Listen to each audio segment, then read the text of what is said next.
All right, welcome into Spinzone, Carrabis. Yeah. First time on the show. Yeah, thank you for having me. This is great. I'm excited. You're somewhat of a baseball expert. Yeah, so here's the thing. I was like your fifth choice for today's guest, but I'm happy to be here. I really am, genuinely, truly. That's not exactly true. It worked out that, you know what? Everything happens for a reason. It does, I believe that. And we're here and we're meant to be here. So, as you know, yesterday was opening day. It was. Giancarlo Stanton, 2 homers. Good day to be a Yankee fan. Red Sox, I don't know what the hell you guys were doing. We were trying our best. And that's all you can really ask for. You know, one day you're going to be a good dad. You failed horribly. You did not get into college, but you did your best. How do you know I'm not a dad? You didn't ask me that question. That's actually true. I don't know that. Okay. Well, maybe have you created life somewhere? I don't particularly have sex. Oh. That's right. You turned women into lesbians. I forgot Correct. that.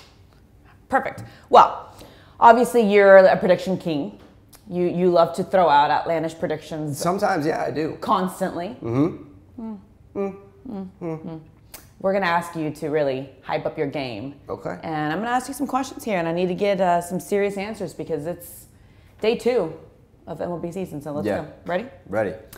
How many games are the Red Sox going to win? 127.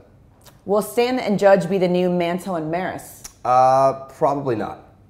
Is that your real take? Remember what show you're on. They're going to be better. They're going to be better? Yes. Elaborate on that one a little bit. They might even hit 100 home runs each, which would be really sad to see, but it could happen. Do you think that Giancarlo is moving to the Yankees was the best career move he could have possibly made? He's never been on a winning team before, and he just moved to one of the most recognizable and famous franchises in the world, so yes. Would you say it's one of the best franchises in the world? I would say it's the best franchise in the world, more championships than anyone in baseball. Also, best People fans. forget that. Best city, too. A lot of fans. I see them all the time walking down the street. Very pleasant people. New York, best city, yes? Much better. How could it not be? What's number 2? What's the gap between number 1 and number 2? Pretty significant. You're so much smarter than I give you credit for. How many squirrels are we going to see running around in the outfield this year? How many squirrels? Squirrels. What's the over-under? You know what, I'll set it at 11. Over. Way over. We're talking at least 73? I want to say 73 is my gut pick. It's a good number. Will Noah Syndergaard cut his hair, causing the Mets to win the World Series? Ooh, the Mets will probably win the World Series because, only good things happen to the Mets. So you have to figure yes. The Nationals, playoff series, win? The Nationals, everyone knows that they never choke in the postseason. So I would say that they are a guarantee to at least win 1 round, yes. At least, right? At least. And are Red Sox fans the most obnoxious fans in the world? Of course they are. They are very obnoxious, mostly because they don't know how to win, because they've never been there before.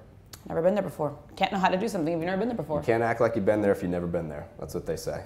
So yesterday, J-Lo decided it would be a good idea to visit her man, Alex Rodriguez, while he was in the booth. Was this unprofessional, Carrabis? Absolutely not. You know, there's some times where I'm working at Barstool Sports and I wish that my baby mama would just come over here and give me a smooch. And that never happens for me. It happened for A-Rod. I love him for it. Oh, you love A-Rod now too. Great. I do love A-Rod, yes. Perfect. This was not only unprofessional, but also hurtful. And really, when you think about it, Jennifer Lopez, what are you thinking? The entire baseball, everything about baseball, when he's on the road, when he's in any ballpark, that's his domain. Basically, you're not Ginny from the block, you're Ginny from the cock block.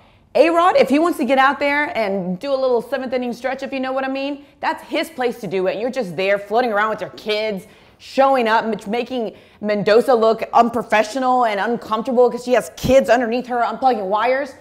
Save it for the bedroom, J-Lo. Let him do his shit when he's in his area. Liz, you actually sound very jealous, to be honest with I think mostly you sound like someone who wishes that they were in a position where they had a down-ass bitch like J-Lo just strolling into the office being like, hey, just wanted to let you know I was thinking about you. You don't have that person. I certainly don't have that person. A-Rod has that person. It's J-Lo, and she is the definition of a down-ass bitch.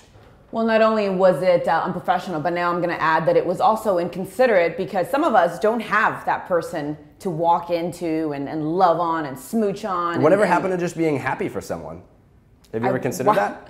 Why would I be happy? This is America. We're not happy for other people and their successes. We're jealous and we try to rip them down. That's not who I am. That's not who I will continue to be. I'm happy for A-Rod and I'm happy for J-Lo. They look like they might be the it couple in America right now. So good for them. Did you see the cover of GQ? Were you not really upset and also enraged that you didn't have that ass in your hands? I don't listen to hip hop.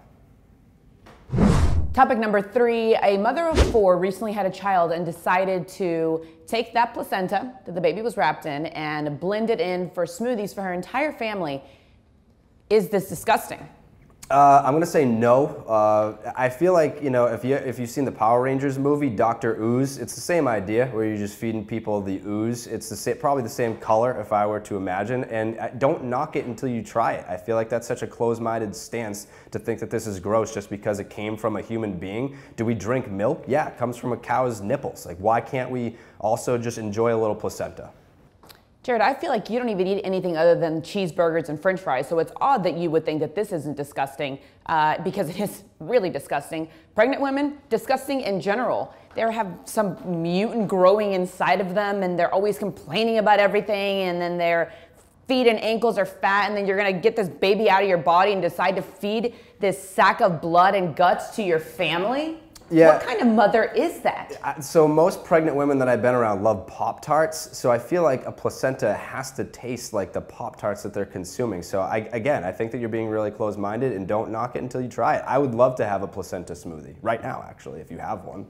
God almighty, I wish I would have known you were going the Pop-Tart route, because I would 1,000% have had a Pop-Tart here waiting for you. It would have been great. To munch down on. Would have loved it. You fucked that up. Why? Fucked it up. How? You fucked it up. We could have pre-planned. I could have had a smoothie for you. I mean, you should have known that that's the route that I was gonna go. I mean, you literally don't eat anything besides like French fries and cheeseburgers. I like steak tips. Oh, and steak tips. Mm-hmm. Oh. And candy bars. And candy bars. Well, And I water. love candy. Yeah. Out of necessity more than desire, but you do consume water. Orange soda. Oh. Do not. It's just so much sugar. It's good for you. Orange soda? How's Kel doing? It's very good for Thriving. you. Yeah. Yeah. Ew. You know what? Just get on with your gift, mister. I'm gonna go buy you a smoothie after this and make you chug it. I would love to. That would be fantastic. Would you bring to add on to our beautiful shelf here? Should I get it right now? Yeah. Okay. So, here's what I got you. Okay. It's special to me. This is from my home desk, which is my first home desk that I've ever had. This is a magnet schedule for the Pawtucket Red Sox. And it's an item from my home, I would never give you anything from my Barstool desk. This is from my home desk, and why it's special is because it blocks my drug paraphernalia. So now I need to get something else to block that. So now it's yours. So when you get arrested, it's going to be my fault. Unless I find something else to block it for. Where would you like to? I want like a premier spot. So whose is this? That actually is a fake one. Okay, yeah. So that can go right here. There you go. Why would I be surprised that it would be Red Sox related? It's Paw Sox. It's different. Wow, is it? All right, Jared, you were okay. Thank you. For a fifth choice, not too bad. Yeah, I mean, everyone, the number 5 hitter is better than the number 8 hitter. That's what they say. Everybody knows that. Everybody knows that.